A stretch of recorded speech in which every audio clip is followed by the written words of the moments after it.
अस्सलामुअलैकुम। आज हम आपको बोर्ड ऑफ सेकेंडरी एजुकेशन की एग्ज़ामिनेशन में यूज़ होने वाली आंसर शीट का फर्स्ट पेज फिल करना सिखाएंगे। ये बहुत इम्पोर्टेंट पेज होता है क्योंकि अगर इसमें थोड़ी सी इशू गलती या कोई भी मसला हो तो आपका पूरा पेपर कैंसिल होगा और आप उस पेपर में फ़ेल कहलाएंगे, अलबत्ता आपने पूरा पेपर सही किया हो। तो आ जाए हम इसको शुरू करते हैं।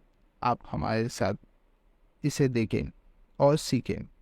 इसमें जो सबसे फर्स्ट में आता है वो आता है सीरियल नंबर। सीरियल नंबर आपके आंसर शीट को आइडेंटिफाई कर रहा होता है। इसमें कोई भी नंबर हो जैसे 4, 3, 2, 1, आपको इसमें कुछ नहीं लिखना होता। ये बोर्ड के जानिब से आता है। सही है, ये सीरियल नंबर बोर्ड के जानिब से लिखा हुआ आता है। अगर ये सीरियल नंबर ना हो तो आपके एग्जामिनेशन हॉल में जो भी इंचार्ज हो आप उनको बोलिए कि मेरे आंसर शीट पे सीरियल नंबर नहीं है, मुझे दूसरी आंसर शीट इशू करवाएं, तो वो आपको इशू करवा देंगे।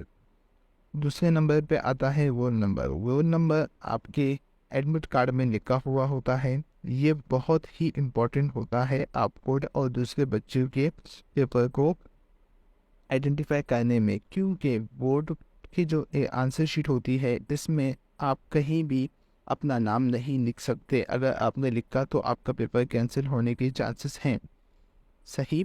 इसके बाद आता है medium of answer. Medium of answer वो होता है कि आप इस पर्चे को किस ज़बान में लिखेंगे।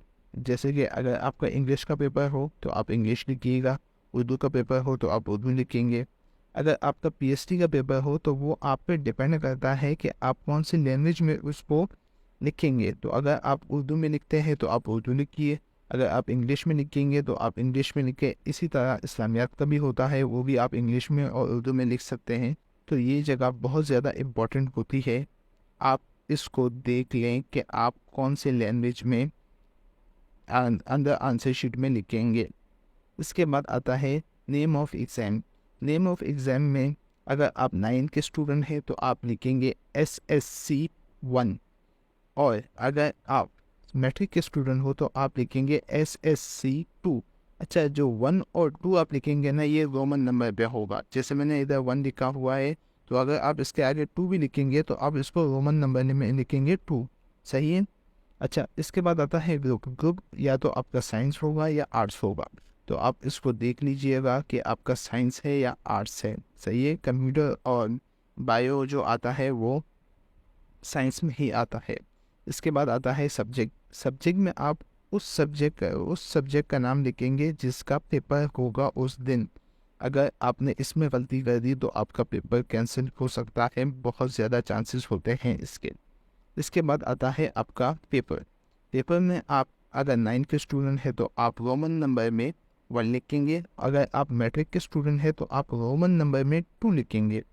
इसके बाद आता है सेंटर। सेंटर आपको जो एग्जामिनेशन हॉल में इन्विजिलेटर होता है वो आपको बताएगा, तो आप उसको A to Z लिखिएगा, कोई भी गलती नहीं कीजिएगा। इसके नीचे आता है डेट। अच्छा, डेट में आप उस पेपर का डेट लिखेंगे जिसका उस दिन पेपर हो। जैसे अभी 8 को आपका स्टार्ट हो रहा है तो 8 के दिन अगर आपको जो भी पेपर हो आप 8 लिखेंगे। अगर आप 9 को जाते हैं तो फिर 9 लिखेंगे। जिस दिन आपका जो पेपर हो तो उसको वो ही डेट लिखनी है, ये आप थोड़ा सा देख लीजिएगा। अच्छा, इसके नीचे कुछ जो भी है इसमें आपको कुछ नहीं लिखना। सही है। अच्छा, इसके साथ जो ये टेबल बनी हुई है इसमें भी आपको कुछ नहीं लिखना। अगर आप इसमें कुछ लिखते हैं तो आपका पेपर कैंसिल हो सकता है। अच्छा, इधर आप आ जाए तो इधर आप मीडियम ऑफ आंसर देख सकते हैं। इसमें आप इंग्लिश उर्दू वैसे ही जैसे आप अंदर जो पेपर फिल करेंगे उसी की तरह आप इसमें लिखेंगे कि या इंग्लिश या उर्दू। सही है। इसके बाद आता है नेम ऑफ एग्जाम। वो भी हमने उधर ही डिस्कस कर दिया कि SSC पार्ट 1 वाले 9 कहलाते हैं, और SSC पार्ट 2 वाले मैट्रिक कहलाते हैं। इसकी ध्यान रखिएगा, यहाँ रोमन नंबर यूज़ होते हैं 1 और 2 में। सही है। और ग्रुप भी हम डिस्कस कर चुके हैं, सब्जेक्ट भी, पेपर भी, डेट भी। अच्छा, इसके नीचे एक दूसरी चीज़ आती है, वो है नंबर ऑफ सप्लीमेंट्री। अच्छा, आप बी कॉपी जो लेते हैं ना, वो होती है यहाँ पे। तो आपने जितनी भी कॉपी ली है, जैसे कि अगर ये है तो ये आपकी ए कॉपी है। इसके बाद आप जो लेंगे वो बी कॉपी होती है। जैसे अगर आपने एक और कॉपी ली है तो आप 1 लिखेंगे, सही है। अगर आपने टू कॉपियाँ ली है तो आप 2 लिखेंगे। इसी तरह ये आप देख लीजिएगा कि आपने जितनी कॉपियाँ लिखी होंगी वो इधर लिखिएगा। अच्छा, इसके नीचे आता है number of graph paper. Graph paper ज़्यादातर मैथ के पेपर में यूज़ होते हैं, तो वो तो एक दो ही यूज़ होते हैं, इससे ज़्यादा यूज़ नहीं होते, तो आप वो भी देख लीजिएगा। अगर आप इनमें यूज़ किया है तो आप इधर लाजमी लिखिएगा।